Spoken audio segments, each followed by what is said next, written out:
Hello friends, കാതോട് കാതോരത്തിലേക്ക് എല്ലാവർക്കും സ്വാഗതം. അങ്ങനെ അർജുനെ കാണാനായിട്ട് കാത്തിരിക്കുകയാണ് അഞ്ജലി, അമലും ജീവനും കൂടെ. അതേസമയം തന്നെ അർജുൻ ഉറപ്പായിട്ടും വരും. എനിക്കറിയാം അവൻ്റെ വീടും സ്ഥലവും ഇല്ലെങ്കിൽ ഞാൻ ഇടിച്ച് നിരത്തുന്ന അവന് നന്നായിട്ട് അറിയാം. അതുകൊണ്ടാണ് ഞാൻ എന്തായാലും അവനെ ഒന്ന് വിളിക്കാം എന്ന് പറയുന്ന സമയത്ത് അർജുൻ വിളിക്കുന്നുണ്ട് കേട്ടോ. നമ്മൾ അഞ്ജലിനെ വിളിച്ചിട്ട് കാര്യം പറയാനാണ്. അഞ്ജലി, നീ വീട്ടിലുണ്ടോ? ആ ഉണ്ട്. എന്താ കാര്യം? അല്ല, നീ ആവശ്യപ്പെട്ട കാര്യം ഞാൻ തരാം. ഇപ്പോൾ തന്നെ ഞാൻ നിൻ്റെ വീട്ടിലേക്ക് വരാം. അതിന് വേണ്ടിയിട്ടാണ് വിളിച്ചത്. അത് ശരി. അപ്പോൾ നീ ഇങ്ങോട്ട് വന്നേക്കണം എന്ന് പറയാം കേട്ടോ. ആ ശരി, വരാമെന്ന് പറയാണ്. ഈ സമയം തന്നെ അവർക്കൊക്കെ നിർദ്ദേശം കൊടുക്കുകയാണ് നമ്മുടെ അഞ്ജലി. ജീവനും അമലിനും അവൻ വരാമെന്ന് സമ്മതിച്ചിട്ടുണ്ട്. നിങ്ങളൊരു കാര്യം ചെയ്യണം. വന്നു കഴിയുമ്പോൾ അങ്ങോട്ട് മാറി നിന്നിട്ട് അവൻ എനിക്ക് ഉമ്മ തരുന്നത് നിങ്ങൾ വീഡിയോയിലെടുക്കണം. അതിനെ നമുക്ക് സോഷ്യൽ മീഡിയയിൽ ഇടണം. മാത്രമല്ല എല്ലാവരെയും അറിയിക്കുകയും ചെയ്യണം. അവൻ്റെ ഭാര്യയ്ക്കും അയച്ചു കൊടുക്കണം. അങ്ങനെയെങ്കിലും അവൻ്റെ ജീവിതം തകരട്ടെ എന്ന് പറയാം. അപ്പോൾ അവർ പറയുന്നുണ്ട്, ശരി, ഞങ്ങൾ എന്തിനു റെഡിയാണ്. ശരി, എന്നാൽ നിങ്ങൾ അങ്ങോട്ട് മാറി നിന്നോ, അവൻ ദേ വരുന്നുണ്ടെന്ന് പറയുന്നുണ്ട് കേട്ടോ. അങ്ങനെ ആ സമയത്ത് അർജുൻ ബൈക്കിലേക്ക് വരികയാണ്. ബൈക്കിൽ വന്ന് ഇറങ്ങുന്നുണ്ട്.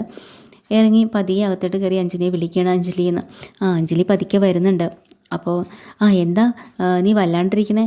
നിനക്ക് ചായയോ മറ്റേ കാപ്പിയോ എന്തെങ്കിലും വേണോ? ഒരുമാതിരി ഇരിക്കുന്നുണ്ടല്ലോ. അതൊന്നും വേണ്ട. ദയവ് ചെയ്ത് നീ അച്ഛനോടൊന്ന് പറഞ്ഞിട്ട് ആ കാശടയ്ക്കാനുള്ള ഡേറ്റ് ഒന്ന് നീട്ടിത്താന്ന് പറയുന്നുണ്ട് കേട്ടോ.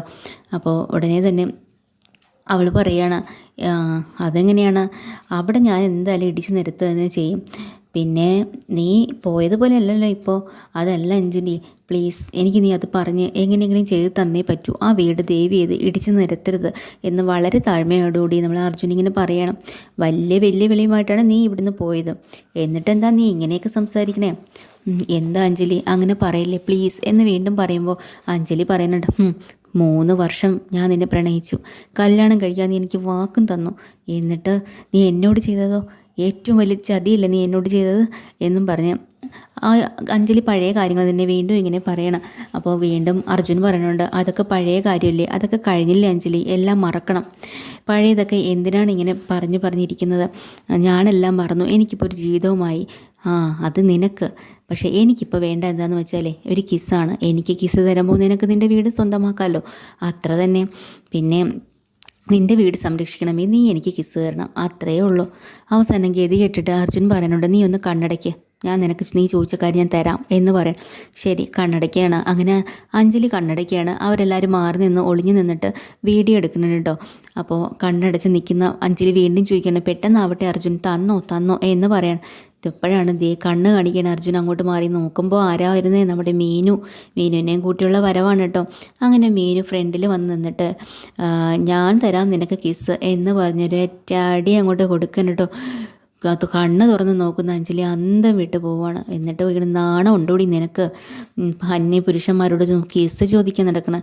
ഒരു കാലത്ത് നീയും അർജുനും ചിലപ്പോൾ പ്രണയിച്ചിട്ടുണ്ടാവും. അതൊക്കെ ശരി തന്നെ, അതെല്ലാം അവസാനിപ്പിച്ചെന്ന് അവൻ പറഞ്ഞതല്ലേ. ഇനി അവനിപ്പോൾ എൻ്റെ ഭർത്താവാണ്, നമ്മളാണ് ഒരുമിച്ച് ജീവിക്കുന്നത്, നമ്മൾക്കിടയിൽ ഒരു രഹസ്യങ്ങളും ഇല്ല. എല്ലാ കാര്യങ്ങളും അവൻ എന്നോട് പറഞ്ഞിട്ടുണ്ട്. പിന്നല്ലേ. അപ്പോൾ ഉടനെ എടി നീ എന്താ പറഞ്ഞത് എന്ന് പറഞ്ഞ് വീണ്ടും അഞ്ജലി ദേഷ്യപ്പെടുന്നുണ്ട്. നിനക്ക് അടിയാണ് തരേണ്ടത്, നല്ല അടി. അർജുൻ മറ്റു പലരെയും പോലെ ആണെന്ന് നീ കരുതിയോ? നീ ചോദിച്ചോണ്ടേ നിനക്ക് ഉമ്മ തരാൻ, അങ്ങനെ ഉമ്മ തരാനും കൊടുക്കാനും ഒക്കെയല്ലേ ഞാനിവിടെ ഉള്ളത്. പിന്നെ നീ എന്തിനാടി എന്നും പറഞ്ഞ് അഞ്ജലിയോട് കേട്ടോ. അഞ്ജലി തകർന്ന് തരിപ്പണമായി നിൽക്കുകയാണ്. ഇതെല്ലാം അവരവിടെ വീഡിയോ എടുക്കുന്നുണ്ട് കേട്ടോ. അപ്പോൾ ഒരു കാര്യം ചെയ്യാം, നീ എന്നെ തല്ലിയല്ലേ, ഈ നിമിഷം ഞാൻ എന്താ ചെയ്യാന്നറിയാം. ഇപ്പം തന്നെ നിൻ്റെ വീട് അവിടെ ഞാൻ ഇടിച്ചിട്ട് നിരത്താനായിട്ട് ആൾക്കാരോട് പറഞ്ഞേക്കാം എന്ന് പറയണം. അപ്പോൾ വിജയശ്രീലാളിതനായിട്ട് എങ്ങനെ നിൽക്കുകയാണ് നമ്മുടെ അർജുൻ പറയുന്നുണ്ടും, ശരി നീ വിളിച്ച് പറയാമെന്ന് പറയുന്നത്, ഇപ്പോൾ കാണിച്ചു തരാടാന്നും പറഞ്ഞു. അങ്ങനെ ഇവൾക്ക് കിട്ടിയതൊന്നും പോരാന്നാ തോന്നണേ എന്നും പറഞ്ഞ് അടുത്തൊരൊറ്റ അടി വീണ്ടും കൊടുക്കുക കേട്ടോ അവിടെ മീനു. അപ്പോൾ നീ എന്നെ വീണ്ടും തല്ലി അല്ലടി, ഇപ്പോൾ ഞാൻ കാണിച്ചു തരാടി നിൻ്റെ വീട് എന്താവുമെന്ന് എന്നും പറഞ്ഞ് ഫോൺ എടുത്ത് നേരെ അച്ഛനെ വിളിക്കുക കേട്ടോ. അങ്ങനെ അച്ഛൻ ആ ഫോൺ എടുത്തിട്ട് പറയണം, എന്താ മോളെ വിളിച്ചത്? അച്ഛാ, ആ വീടങ്ങ് ഇടിച്ച് നിർത്തിയേക്ക്, ഇനി അങ്ങോട്ടും ഇങ്ങോട്ടും ആലോചിക്കാനൊന്നുമില്ല. അപ്പോഴാണ് അച്ഛൻ പെട്ടെന്ന് പറയുന്നത്, അത് നടക്കില്ല മോളേന്ന്. അത് കേട്ടതും അഞ്ജലി വീണ്ടും തകർന്നു. എന്താ പറഞ്ഞത്? അത് നടക്കില്ല, കോടതി ഉത്തരവുണ്ട്, കാരണം അവർ കോടതിയെ സമീപിച്ചു മോളെ എന്ന് പറയാം കേട്ടോ. അത് കേട്ട് ആകെ അഞ്ജലി തകർന്നു പോയി. ഉടനെ അർജുൻ പറയാനുണ്ട്, ഈ തിരിച്ചടി എങ്ങനെയുണ്ട് അഞ്ജലി? നീ ഒരിക്കലും പ്രതീക്ഷിച്ചില്ല അല്ലേ? ശരി, ഇതാണ് പറയുന്നത്, പ്രതീക്ഷിക്കാതെ കിട്ടുന്ന അടിക്കാണ് വീര്യം കൂടുതൽ. ഇപ്പം നിനക്ക് മനസ്സിലായല്ലോ അല്ലേ എന്ന് പറയാം. ഇനി നമുക്ക് പോകാം എന്നും പറഞ്ഞ് മീനുവിനെ വിളിക്കണം. അപ്പോൾ മീനു പറയാനുണ്ട്, എന്തൊക്കെയായാലും ഇത്രയായില്ലേ, ഒരു നിമിഷം അർജുൻ ഒന്ന് നിന്നേ, ഇവൾ നിന്നോട് കിസ് ചോദിച്ചല്ലേ, അപ്പോൾ ഒരു കാര്യം ചെയ്യ്, ഇവളുടെ മുന്നിൽ വെച്ച് നീ എനിക്കൊരു കിസ് താ എന്നും പറഞ്ഞ് മീനു ഇങ്ങനെ അർജുനെ ചേർന്ന് നിന്ന് കെട്ടിപ്പിടിച്ചിട്ട് പറഞ്ഞു, ഐ ലവ് യു അർജുൻ എന്ന് പറയുന്നുണ്ട്. തിരിച്ച് അതുപോലെ I love you too Meenu എന്ന് പറഞ്ഞ് നെറ്റിയിലൊരു ഉമ്മ കൊടുക്കുക. ഇതൊന്നും കണ്ടിട്ട് നമ്മുടെ അഞ്ജലിക്ക് സഹിക്കാനാവണില്ല കേട്ടോ. അഞ്ജലി ആകെ പൊട്ടിത്തെറിച്ചോ എന്തൊക്കെയോ മാനസികാവസ്ഥയിൽ ഇങ്ങനെ എന്ത് ചെയ്യണമെന്നറിയാതെ അങ്ങനെ നിന്നൊരുക്കുകയാണ്.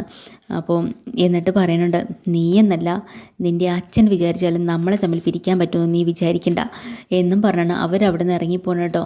ആകെ തകർന്ന് പാളിസായിപ്പോയി നമ്മുടെ അഞ്ജലി. പിന്നെ കാണിക്കുന്നത് വീട്ടിലെ രാജേന്ദ്രൻ ടെൻഷൻ അടിച്ചിങ്ങനെ നിൽക്കുകയാണ്. അപ്പോഴാണ് അർജുൻ വരുന്നത്. മോനെ എന്തായി കാര്യങ്ങൾ, അവരിന്ന് വരുമോ വീടിടിച്ച് നിരത്താൻ, അതോ ബാങ്കിൽ എന്തെങ്കിലും മാറ്റം ഉണ്ടായിട്ടുണ്ടോ എന്ന് ചോദിക്കുമ്പോൾ അച്ഛൻ ഇങ്ങനെ ടെൻഷനും വെപ്രാളമൊന്നും അടിക്കല്ലേ, എല്ലാ കാര്യങ്ങളും ശരിയാക്കിയിട്ടുണ്ട് ഞാൻ. എന്താ മോനെ എന്താ കാര്യം എന്ന് ചോദിക്കുമ്പോൾ അതിങ്ങനെ കോടതിയിൽ നിന്നെല്ലാം നീട്ടി വാങ്ങിച്ചിട്ടുണ്ട്, സമയമുണ്ട്, സമാധാനപ്പെടും. പിന്നെ അച്ഛൻ്റെ രോഗം അത് നമുക്ക് നല്ലൊരു ഹോസ്പിറ്റലിൽ കാണിച്ച് ഡോക്ടറെ കാണിക്കണം, എന്നിട്ട് ഇതെല്ലാം മാറ്റിയെടുക്കാൻ പറ്റും, സമാധാനം ഇരിക്കുമെന്ന് പറഞ്ഞാൽ അച്ഛനെ സമാധാനിപ്പിക്കുക. എന്നിട്ട് പറയുന്നുണ്ട്, പിന്നെ ഞാനും പിന്നെ അതേപോലെ മീനുവിനെ അഖിലേനെയും കൂടി ഞങ്ങളങ്ങ് വീട്ടിൽ പോകുന്ന, എന്തായാലും അച്ഛനും ഇവിടെ സന്തോഷത്തോടെ ഇരിക്കണമെന്നൊക്കെ പറയണം. അങ്ങനെ നേരെ മേളിലേക്ക് ചെല്ലണം.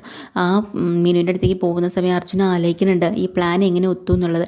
കാരണം കിസ് കൊടുക്കാൻ പോകണമെന്നുള്ളത് പോവാൻ വേണ്ടി തന്നെയാണ് അർജുൻ ഇറങ്ങുന്നത് കേട്ടോ. അപ്പോൾ പലതവണ പോവുമെങ്കിലും അടുക്കളയിലിരിക്കുന്ന മീനുവിനോട് പറഞ്ഞു, മീനു എനിക്കൊരു സ്ഥലം വരെ പോകാനുണ്ട്, വന്നിട്ട് പറയാം, എന്താ കാര്യം പറ, എവിടെ പോകണമെന്നൊക്കെ ചോദിക്കണമെന്നില്ല നമ്മൾ മീനു. അതുകൊണ്ട് അർജുന് വീണ്ടും അത് പറയാതെ പോകാൻ തോന്നണില്ല. അവസാനം നിവർത്തിയില്ലാതെ മീനിനോട് പറയാനുണ്ട്, ഇങ്ങനെ അച്ഛൻ കടക്കണിയിലാണ്, ഈ വീടെല്ലാം ഇനിയിപ്പോൾ ഉടനെ ജിപ്തിയാവും, ഇടിച്ചു നിരത്തും എന്നൊക്കെ പറയുമ്പോൾ മീനു അന്തം വിട്ട് പോകുന്നുണ്ട്. അപ്പോൾ അതിന് വേണ്ടിയിട്ട് അഞ്ജലിയുടെ അച്ഛൻ്റെ നിന്നാണ് ഇങ്ങനെയൊക്കെ സംഭവിച്ചതെന്ന് പറയുമ്പോൾ വേണമെങ്കിൽ നമുക്കിത് രക്ഷപ്പെടാൻ പറ്റും, അതിന് വേണ്ടി പരിഹാരമായിട്ട് അവൾ എന്നോട് ഉമ്മ കൊടുക്കാൻ ചോദിച്ചത് കാര്യമൊക്കെ നമ്മുടെ പറയുകയാണ് ഇങ്ങനെ മീനുവിനോട്. ഇത് കേട്ട് മീനു അന്തം വിട്ടിട്ട് പറയാനുണ്ട്, ഒരു കാര്യം ചെയ്യും, ഇത് വെച്ച് അർജുൻ ടെൻഷനാവേണ്ട കാര്യമില്ല, ഞാൻ പറഞ്ഞു തരാൻ വഴി. അങ്ങനെ മീനുവാണ് അർജുനോട് എല്ലാ കാര്യങ്ങളും പറയുന്നതും ഈ ഒരു പ്ലാൻ ഒപ്പിക്കുന്നതും മീനു കൂടെ വരുന്നതും എല്ലാം. അങ്ങനെ ആ ഒരു സന്തോഷത്തിൽ വിജയിച്ച സന്തോഷത്തിൽ തന്നെ അകത്തിരിക്കുന്ന സമയത്താണ് അർജുൻ ഇങ്ങനെ കയറി വരുന്നത്. അപ്പോൾ അർജുൻ ചോദിക്കുന്നു, നീ എന്താടി ചിരിച്ചുകൊണ്ടിരിക്കുന്നത്? അല്ല, നമ്മുടെ പ്ലാൻ എത്ര സക്സസ് ആയിട്ടാണ് വർക്കൗട്ട് ആയത്, അതുകൊണ്ട് ആലോചിച്ച് ചിരിച്ചതാന്നൊക്കെ പറയാനുണ്ട്. രക്ഷപ്പെട്ടു. ഇനിയെങ്കിലും പറ അർജുൻ, എന്തിനു വേണ്ടിയിട്ട് അച്ഛൻ ഇത് പണയപ്പെടുത്തിയത് വലിയൊരു തുകയ്ക്ക് വേണ്ടിയാന്ന് പറഞ്ഞില്ലേ, അതൊക്കെ പിന്നെ ഒരു ദിവസം പറയാം. കാരണം ഇപ്പം നമ്മൾ നല്ല സന്തോഷത്തിലിരിക്കുകയല്ലേ, ഈ സന്തോഷം ഇപ്പം കളയണ്ട. പിന്നെ നമുക്ക് തിരിച്ച് വീട്ടിലേക്ക് പോകണം, നീ അഖിലേനോടും പെട്ടെന്ന് റെഡിയാവാൻ പറ എന്ന് പറഞ്ഞിട്ട് അവർ പോവാനായിട്ട് ഇറങ്ങട്ടോ. അപ്പോൾ ഈ സമയം നമ്മുടെ ഗൗതവും അഖിലയും കൂടെ ഭയങ്കര ചാറ്റിങ്ങാണ്. അഖിലയ്ക്ക് നല്ല സങ്കടം വരുന്നുണ്ട്, വേറെ ഏതോ പെണ്ണാണെന്നും പറഞ്ഞ് ഗൗതം എത്ര സ്വാതന്ത്ര്യത്തോടെ ചിന്തിക്കുകയും ചാറ്റ് ചെയ്യുകയും ചെയ്യുന്നു. അപ്പോൾ അഖില മനസ്സിൽ വിചാരിക്കുന്നുണ്ട്, ഇതൊക്കെയാണ് ഇവൻ്റെ മനസ്സിലിരിപ്പല്ലേ, ഒരിക്കലും ഇവൻ്റെ മനസ്സിൽ ഞാനില്ല, അവൻ എന്നെ സ്നേഹിക്കാനും കഴിയില്ല എന്ന് സങ്കടപ്പെട്ടിരിക്കുകയാണ് അവിടെ. അത് കഴിഞ്ഞ് പിന്നെ കാണിക്കണമെന്ന് വെച്ചാൽ അവിടെ ശേഖര മുതലാളിയെയും അഞ്ജലിയെയും ഒക്കെയാണ്. അപ്പോൾ ഈ വീഡിയോ അവരെടുത്തതെല്ലാം അച്ഛനെ കാണിക്കുന്നുണ്ട്. അച്ഛൻ അത് കണ്ടിട്ട് സഹിക്കാൻ പറ്റുന്നില്ല. അങ്ങനെ ജീവനോടും അമലിനോടും പറയണം, അവളെൻ്റെ മോളെ തല്ലിയല്ലേ, നിങ്ങളെല്ലാവരും കണ്ടുകൊണ്ട് നിന്നു അല്ലേ, നിങ്ങൾക്ക് പ്രതികരിക്കാൻ പറ്റിയില്ലേ, നിങ്ങൾക്കെല്ലാവരും പേടിയാണോ? അപ്പോൾ അമലും ജീവനും പറഞ്ഞു, പേടിയൊന്നുമല്ല, അങ്ങനെയാണെങ്കിൽ ഞങ്ങൾ എന്താ ചെയ്യേണ്ടതെന്ന് പറ. അപ്പോൾ അഞ്ജലി പറഞ്ഞു, കൊല്ലണം, അവളെ കൊല്ലണം, അതാണ് വേണ്ടത്. അപ്പോൾ അച്ഛൻ പറഞ്ഞു കൊടുക്കുകയാണ്, എൻ്റെ മോൾക്ക് വേണ്ടി എന്ത് ഞാൻ ചെയ്യും, അവളുടെ ഇഷ്ടം തന്നെയാണ് എൻ്റെ ഇഷ്ടം, ഇപ്പോൾ അവൾ ഇതാണ് പറയുന്നതെങ്കിൽ ഞാൻ ഇത് തന്നെ ചെയ്യും, കൊല്ലണം, അതാണ് വേണ്ടത്. ഈ ഒരു ദൗത്യം നിങ്ങളെ കൊണ്ട് ചെയ്യാൻ പറ്റുമോ? ഇല്ല എന്നുണ്ടെങ്കിൽ ഞാൻ ആ കാശ് കൊടുത്ത് വേറെ ആളെ ഇറക്കും, പറ്റുമോ പറ എന്ന് പറയാണ് അച്ഛൻ. അപ്പോൾ ജീവനും അമ്മലും കൂടെ പറയുന്നുണ്ട്, ഞങ്ങളെ കൊണ്ട് പറ്റും, ഞങ്ങൾ ഇന്ന് രാത്രി തന്നെ ഇത് ഉറപ്പായിട്ടും ഇത് നമ്മൾ ചെയ്തിരിക്കും, അവളെ ഞങ്ങൾ കൊന്നിരിക്കും എന്ന് പറയാണ് കേട്ടോ. ശരി, അങ്ങനെയാണെങ്കിൽ നിങ്ങൾക്ക് വേണ്ടുന്ന കാശും നിങ്ങൾക്ക് വേണ്ടുന്ന പാർട്ടിയും എല്ലാം ഞാൻ ചെയ്തിരിക്കും എന്ന് അച്ഛൻ അവർക്ക് വാക്ക് കൊടുക്കണം. അത് കേട്ട് ജീവനും അമലും കൂടെ ഭയങ്കര ഹാപ്പി ആയിട്ട് പുതിയൊരു ദൗത്യത്തിന് വേണ്ടി വാക്ക് കൊടുത്തിട്ടാണ് അവിടെ നിന്ന് ഇറങ്ങിപ്പോകുന്നത്. അപ്പോൾ അഞ്ജലിയും ദേഷ്യത്വവും പകയും എല്ലാം ഉള്ളിലിടയ്ക്ക് നിൽക്കുന്നുണ്ട് കേട്ടോ. ഇന്നത്തെ എപ്പിസോഡ് പുതിയൊരു എപ്പിസോഡുമായി വീണ്ടും വരും. ചാനൽ ഇഷ്ടമായി ലൈക്ക് ചെയ്യുക, ഷെയർ ചെയ്യുക, സബ്സ്ക്രൈബ് ചെയ്യുക. താങ്ക്